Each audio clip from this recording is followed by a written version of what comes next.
Okay, so I have no idea if I'm live, and if I've been quiet, it's because I didn't know whether I was live or not. And I see that I already have comments, but I'm not sure how that happened. And Alexa's apparently watching. Um, I don't know what I'm doing. I'll be honest with you. I have no clue what I'm doing. How do I like interact with people? Is there a chat?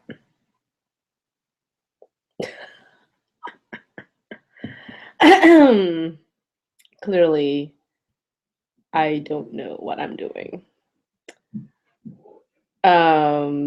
Okay. Well, I am live, but I don't know how to interact with people. So that's gonna be fun. Um, you know what? To interact with me, what you might want to do. Hold on a second. You can either send me a thing on G Plus, or you can tweet me at Nicole on Twitter. Again, I don't know how to interact with people. Like I don't know where the chat is. Is there a group chat even? I don't know what's happening. All right. So, hi, I'm Nicole Lee. How you doing? It is currently 11:48 p.m. on the West Coast, and I will talk to you about stuff. Apparently, I have 0 viewers. Again, I have no idea what's happening. I don't know, like, interaction. Hi, Alexis. How can you see me? Okay, if you can see me, let me know. Twitter, chat. I don't know. Just let me know that you can see me and you can hear me. I have no idea what's happening because the Google Hangouts app is not entirely intuitive. Interaction. Hold on. I can do it. How? I just don't know what's happening. All right. You know what? I'm just gonna go with it because, again, don't really know how to use this app. Internet. How does it work? Wait, that's magnets. Confused. All right. Another ping. Ooh, yay! I'm obviously on delay. I'm just gonna go with it. Yeah, cool, awesome. All right, so for this broadcast, I will talk to you, fellow 3 viewers. I'm getting little pings here and there from Alexis, I think. Ooh, Steve's there too. Hi, Steve. How you doing? All right. Okay. So for this show, the Nicole Lee show, that's on 11:50 p.m. Friday on the 16th? 16th? I don't even know. Yeah, 16th of January 2015. I will talk to you about some things. Hold on a second. I obviously didn't plan this very well. I will talk to you about games. I'll tell you about games. Other games. Hold on a second. Okay.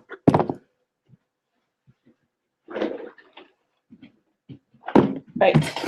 Whoa. Sorry. A lot of noise happening. Ah. Okay, so I will talk to you about games. Not video games, board games. Because I do like board games, and there are only 2 viewers now. Man, already I'm losing viewers. Okay. Ooh, look, it's Brad. Okay.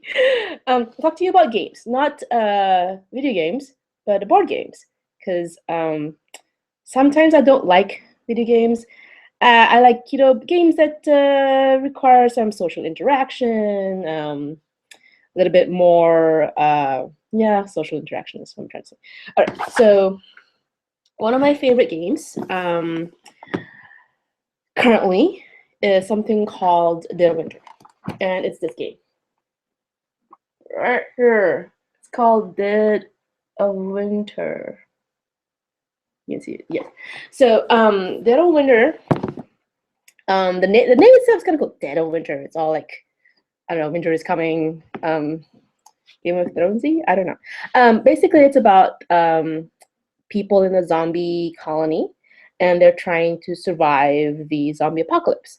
And not only that, but they're trying to survive each other. So there's it's basically a cooperative game where you're trying to fight off zombies, trying to like find the cure for zombies, you know, trying to get supplies and get weapons and sort of stock up to fight these zombies, right? But there's also a trader element in the game where a player out of the 4 or 5 of you could potentially be the trader. And that sort of is a little twist to the traditional board game. And I think that's kind of an interesting aspect of board games anyway, that I don't think can be recreated very well in a video game scenario where everyone's working together towards a goal. So everyone's really working together, but one person is like the secret trader. And I don't think that particular mechanic or that particular flavor of game translates well to the digital form or to the video game form, because the whole idea of having a trader in a board game is that it is because of that social interaction.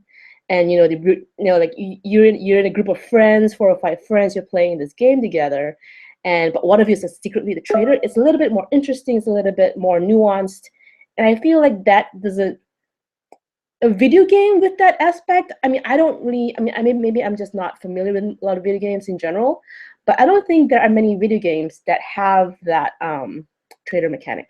Okay, Steve is asking, what are the zombies? What are the zombies? Hold on. What are the zombies offering? I think you're saying. Okay, so in the game, you are a group of survivors in this colony. You are humans, I should say. So human survivors in this colony, and the zombies are just trying to eat your brains, I'm guessing. Kill you and have you for dinner, I think is the idea. And then so there are various aspects of the game where you're supposed to, like, either kill a zombie or find food supplies, or there's just a variety of objectives in the game. And the interesting thing about Dead of Winter is, in particular, is something called the crossroads mechanic. And it's very choose your own adventure-y, in the sense that certain things can happen in the game that can change the path of the game, that can change the goal of the game. So, for example, let's say one of your characters in the game is a school teacher, and the school teacher suddenly finds herself in the school, for example, and there'll be like a little trigger text in the a card, like a random card that will say, oh, because she is in the school, certain things happen. Certain, maybe two zombies. I mean, there are certain things that happen depending on who's playing and when that character is being played. I wish I could see all this text here. I think the zombies are delivered. Man, I can't see your text, which is why this is kind of irritating me. Hold on. Maybe I can see it here. I really don't understand Google Hangouts at all, so I apologize if I can't figure out how to do anything.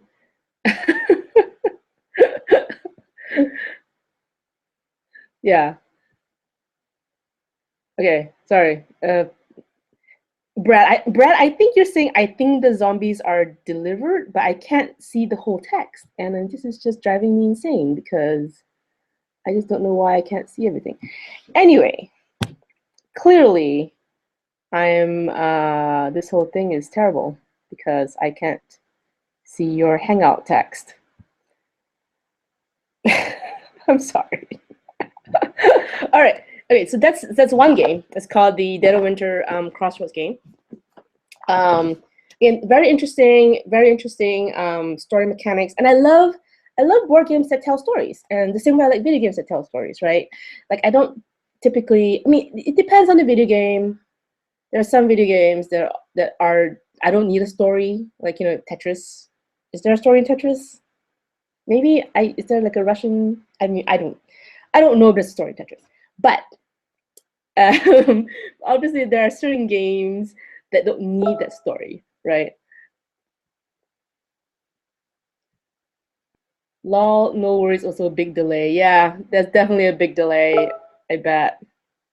Pop out the chat box. Man, I don't know how to pop out the chat box. Um, Gosh, you know, you would think I work for a technology website that would teach me how to do these things, but clearly I'm not smart. Ooh, look, I can read you. Oh, I'm dumb. Okay, Brad, you were saying I think the jump zombies are delivering high fives. Okay, good. The problem, is because I have a Hangouts plugin text. Plugin text. I have a Hangouts Chrome plugin that's interfering with the actual Hangouts thing. Yes, I'm not smart. Okay, good. See, I can finally see stuff. All right. So there you go. So that's one game. It's about zombies and there's different stories in it. And this game has like tons of different characters. There's a school teacher. There's a mall Santa. Yeah, there's a mall Santa character in the game, which is kind of interesting. And it's definitely one of my favorite games. It's kind of like The Walking Dead, but in a board game.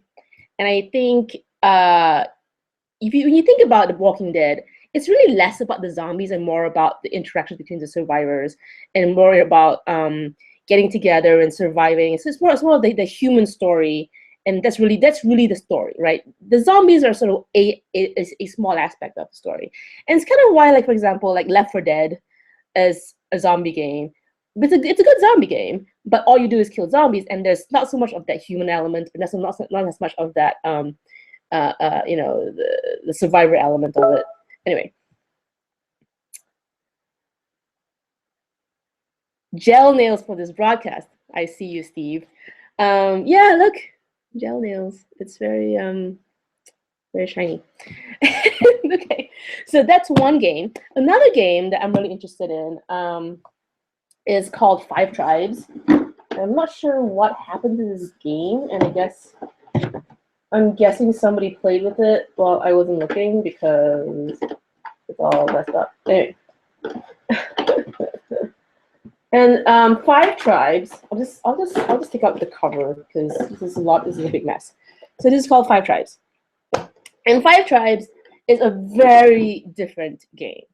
There is some theme to this game, but it's really more about the mechanic. Something called Mancala, and the idea behind Mancala is it's this really old game where you take up pieces from one place and you distribute them to other spots on a board. I think the traditional Mancala game has like this little wooden boat of sorts with different little wells in that boat, quote unquote, and then you will drop the pieces throughout the little wells in the little container.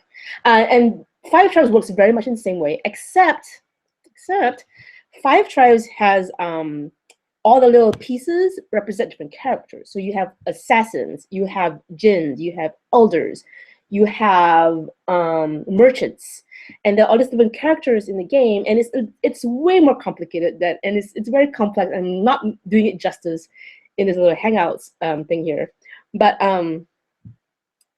it is also a very good game. It's very different. It's more mechanical. It's more mathy. There's a lot more point calculations involved and a lot of point salad, people say. Very different game, but I also like those kinds of games. I like both story-based games and I like math games because I'm a nerd and I like math games. That's the thing. So those are two of my favorite games at the moment, and they're very different. One is definitely more of a story-driven game, and I have to say, definitely like a little bit of my heart goes to Dead of Winter. But the problem with Dead of Winter is it does need like 3 or more players. So I have just limited opportunity to play the game because I usually play games with my husband, and that's 2-player games. So I usually play like Five Tribes can be played 2-player. There's another game here called another game called Video Game High School. Video Game High School. And this is a very interesting game. This is probably the first board game that I know of that is based on a YouTube video series. Think about that. It's a YouTube, YouTube video show, and it's about a high school where they teach video game skills. So you have your FPS class, you have your race car game class, you have your dancing game class, the DDR class. So there's this high school where there's different classes or different courses based on different game genres. And it's a tongue-in-cheek, and the YouTube video series itself is all right. I mean, it's definitely interesting. I mean, they have a lot of like big YouTube stars on there. They have Justin Zarek, iJustine, and they have different other YouTube stars or YouTube personalities in the video show itself. I think it's over now. I want to say season 3 just ended a couple months ago, 2-3 months ago. I'm obviously rambling again.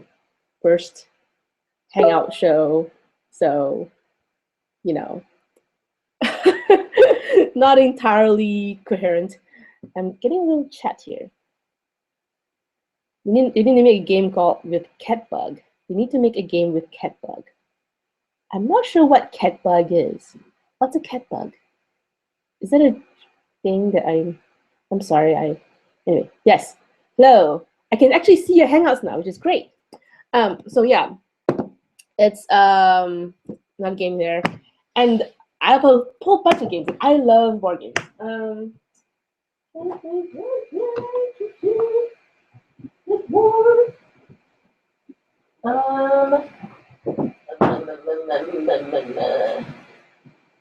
This is an exciting video show here. This is other game that I don't quite like as much, but I do appreciate it. And I'll explain what I mean a little bit. This is the Lord of the Rings, the card game. Now, the reason why I don't play this as much is because it is very difficult. Like, I cannot even tell you, like, trying to win this game is so difficult. And the idea behind the Lord of the Rings card game is you're basically, there are different adventures and quests you can go from. The first adventure that you would go on this particular quest would be called the Passage Through Mirkwood. And it's, you are the group of adventurers, the Lord of the Rings adventurers, and you're going through Mirkwood. And with, Gandalf and Frodo and Gimli and all your merry crew of men. I did a text. Ooh, Catbug is the Bravest Warriors cartoon series on YouTube. You know what? I would agree. Anything that has sounds amazing. Yeah, I agree. They should have more games on that. I don't even know why they have a board game about Video Game High School. If only, I think, maybe because they know the game designers, I'm guessing. Anyway, I don't really know why. But good point. Yes. But the art is really good, though, I have to say. Like, the cartoon style, it's one of the best art I've ever seen in most board games. And this board game, the board game here is very much, I don't know, it's very light. It's a very light game. It's basically a racing game. Basically, you and the other players, you're trying to, the first to get the 100 points wins, kind of thing, which is a good game, but it's very light. It's not as think heavy. It's more strategic based, which is a decent game. But I like it. But top 10 games, not in my top 10. Like I don't know, not my top 10. But I do like it. It's just not my favorite game. Anyway, My other favorite, Lord of the Rings card game. The reason why I like this game, even though I don't play it a lot, it's really difficult because like the monsters in this game, like it just they're really hard. It's really difficult. But the reason I like it is because the artwork is beautiful, and if you like Lord of the Rings, like in any way or shape or form, like there's Gandalf in here, Gimli, Aragorn, all of your favorite Lord of the Rings characters, like they're all here in this card game, and it has the same flavor of Lord of the Rings. So you get the feeling of traveling through the forest and fighting monsters. You get that feeling because it is so difficult beating this game. And I should explain. So Lord of the Rings, the card game, is a cooperative game, and the cooperative games means that you and the other players work together to beat the circumstances of the game, and sort of like player characters fighting NPCs in a video game. So this is like entirely an NPC thing, and you're trying to fight it. I guess you could say that. I don't know. I'm kind of projecting. But yes, one of my favorite games. Again, don't play that often because it's so difficult, and but it's beautiful. And the artwork, look at that. That's some amazing artwork right there. Like it's gorgeous. A special place in my heart. Just because it's Lord of the Rings, even though I have it. So there are only 2 viewers now, which is good because this is, 2 viewers. I don't need more than 2. It's fine. Okay. Another thing here. I'm just talking about board games because I haven't heard anything else from anybody about other topics of discussion.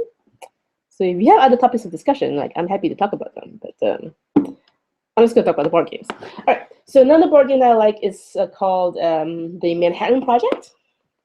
Right here, it's by Brendan Tibbetts. And the very interesting thing about Manhattan Project, aside from the fact that it's a board game about nuclear arms race, what? That sounds weird. The interesting thing about the Manhattan Project is that it is one of the very few Kickstarter games. It was funded by Kickstarter way back. I want to say like a couple of years ago. I'm not entirely sure like when it came out, but it was a Kickstarter game and it was very successful. I mean, look at this; it's gorgeous. Like the production quality is amazing. It is about nuclear arms race. So you and your opponent are trying to build bombs for the nuclear arms race, and it's a worker placement game. It's kind of an Euro game, so there's no real fighting. I mean, there's a little bit of fighting if you want it to be, but it's more about who can get the bigger bombs. It's basically the game. And another like really great game, one of my favorite games of all time. It can drag a little bit if it's more than 3 players, but two player, it's great. 3 players, pretty good. 4 to 5 players can get really long. But 2 to 3 players is like, it's perfect. It's really good. So that's Manhattan Project. Running out of games to show. Anyway, so those are the main ones. I have a bunch of other games. Let's see. There's Pixel Tactics, which is like a 2-player war game essentially. It's a bunch of different cards you put up on the great layout. Vanguard, flank, and rear enemies. Anyway, not a really good game.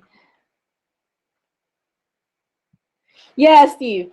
The Manhattan Project one is the one where Brandon was like, "Hey, I'll let you guys fight out amongst each other," and I sneakily built this amazing bomb and just beat everyone. It was great. It was really good. More games. I can't think of much. I have a bunch of other games on here, but they're kind of heavy, so I'm not gonna show it straight to you. There's Smash Up, which one of my favorite games. And Smash Up is the one where you combine different factions with each other. So pirates and ninjas are together, or Russian Bear Cavalry with I always think of pirates and ninjas, like robots and aliens, or you can use different like monsters and vampires and werewolves, different factions. You can combine them together and make it into it's sort of again it's very much it's a little bit like war in the sense that you're fighting you using cards to fight against each other, but you're combining factions, so it's very sort of geeky, nerdy, pirates, ninjas, robots, aliens, fairy tale creatures, and all of your factions come together and to battle each other, and it's very cool. Like if you're into like sci-fi, nerdy, geeky stuff, it's a cool game. Another cool game. So many games. Okay, there are a lot of games here. I can't even like see what's behind me. Okay. Another game called Hanabi, which is really good. Hanabi is like a fireworks game where Hanabi is an interesting game where everybody else can see your cards except you. So your cards are sort of facing away from you. You sort of hold them up, sort of in your forehead, so everybody can see what you have except you. And then there are so it's a game of like it's basically a set collection game. You're trying to like build sets of colors and numbers, but it's really difficult because you have to sort of like guess what you have versus what everyone else has. So it's like it's sort of like a memory mental game. I'm not explaining it very well. Again, it's kind of midnight, so excuse me. No more games. Anyway, I'm not getting any more questions, which I'm assuming is because there are only 3 viewers and you're all asleep. So, all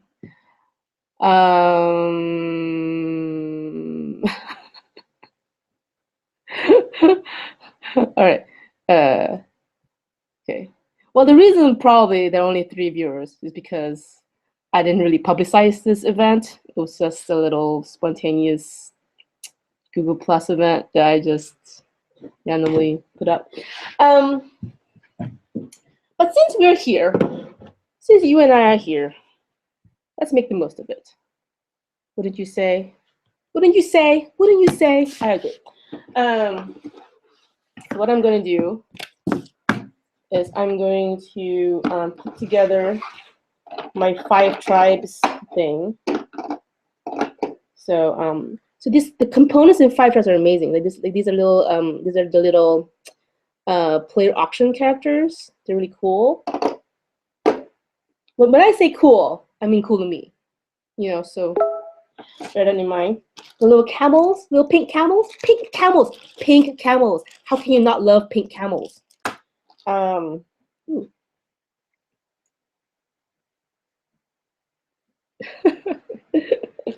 Google now, it's pretty good. Pink camels, blue camels. I mean, listen, any game with pink camels, like, I'm sold. There are gold. There are little bronze castles, little bamboo palm trees.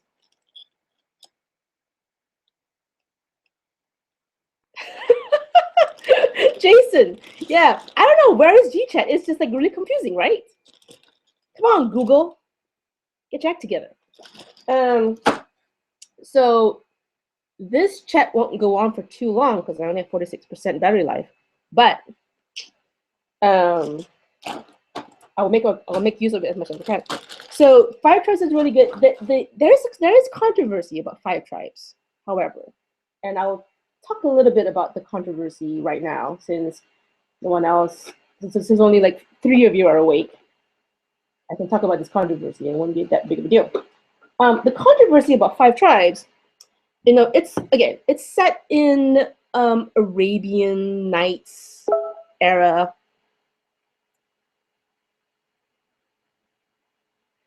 Good 2-player games that don't involve choking hazards. Not 5 tribes. I can tell you that because this is all choking hazards. That's a really interesting question. I'm gonna think now. I guess most card games, like most card games, will not be a choking hazard because they're cards. They're cards. So, Pixel Tactics, great because it's just card games. Pixel Tactics is a really good card game, and the only potential for choking hazard would be like little tokens, but you can just use little cardboard tokens to use as your points. Like you don't have to use the little tiny little gems. You can use like little cardboard tokens as your point mechanism, and those will not be choking hazards. So Pixel Tactics is really good. Good two-player game. It's very similar to JRPGs. If you like JRPGs, Final Fantasy kind of thing. Yes, I would recommend that.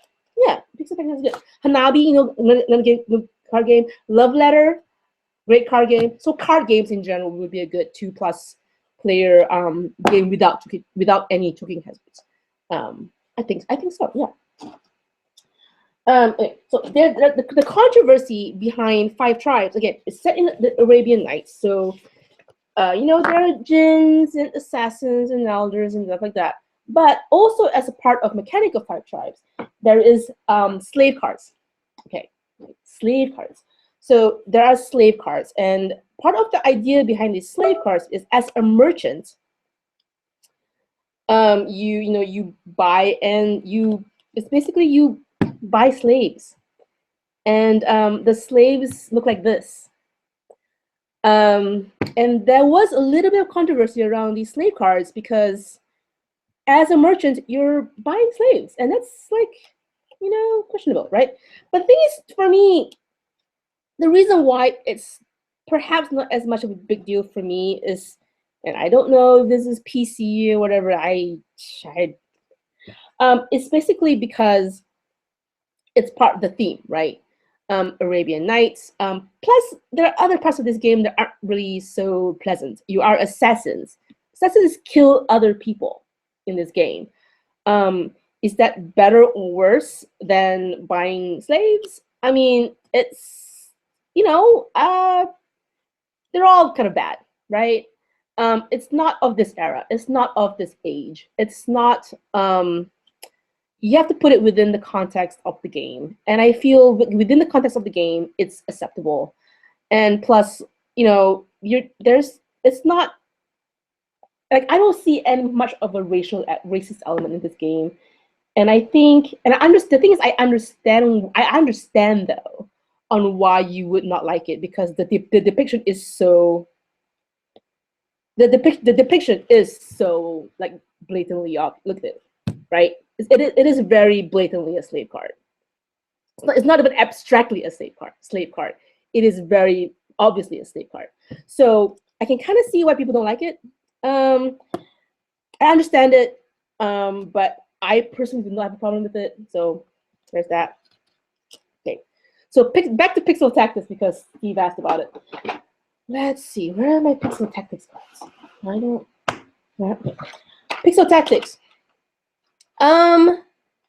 Basically, the idea of Pixel Tactics is that you arrange the cards in a 3x3. No, 1, 2, 3. So it's 9 cards. 9 cards in a 3x3 grid. So that you have 3, 3, 3. And the first row is the vanguard row. The second row is the flank row, and the final row is the rear row. And in the middle of all these cards is your leader. So you choose your leader, and surrounding this leader are all your characters, and they have different abilities and functions, right? Some of them are So some of them are fighters. Some of them have magic powers. Some of them have range attacks, which like archers, shooting arrows. Some of them have. There's Pixel Tactics. So Pixel Tactics they have like 3 or 4. I don't want to say 4 different decks of cards. All you really need is the first deck or second deck, and you can just play that. It's just basically like a game of it's PvP. Think about that, player versus player, right? So you have your leader, you have your factions, and they all, they all trump each other. And the idea behind the vanguard row is the vanguard row protects the leader, and the rear row sort of helps backs up the leader. So they have different roles there, different different roles there. So I'm going to end the chat in about 5 minutes, because I don't have much battery life left. And I didn't think to bring down my power card because I am, again, not smart. So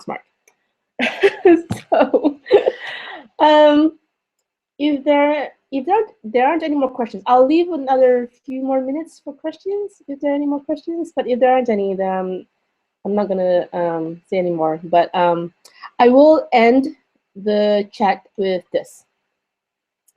I am apparently, as of this recording taping, I'm going to Barcelona in the beginning of March. I'll be going to Barcelona for Mobile World Congress, blah blah blah, and it's a big mobile show, as per the name. And ooh, text. I need some art in the background. Yeah, I know, but it's nice. Yeah, I should have art setting, something like that. I don't know. I have no idea what I'm doing. Yeah. Anyway, I'm going to Mobile World Congress in early March, and then after the show, which will be, oh my god, it's going to be a very busy show. But after the show is over in Barcelona, I'm going to be flying to London, and I'll be spending a few days in London. I want to say like 5 or so days in London, and then I'll be staying in my friend's apartment. Yay, friend's apartment. And then after that, I'll be flying back to Barcelona for a couple days. So I'll be spending some time in Europe, just walking around Europe, and for myself, with a few friends, hopefully, I guess. I do have a few friends in London, and I do have 1 or 2 friends in Spain that I'm hoping to sort of have dinner with, and that kind of thing. So, yeah, that's basically the thing. And thank you so much for hanging out with me. My battery life is in the red. I can see here. That means it's time for me to end. Thank you so much for talking with me. All 2 of you. You're great. You're wonderful. I will see you sometime soon. Bye. Bye-bye. Bye.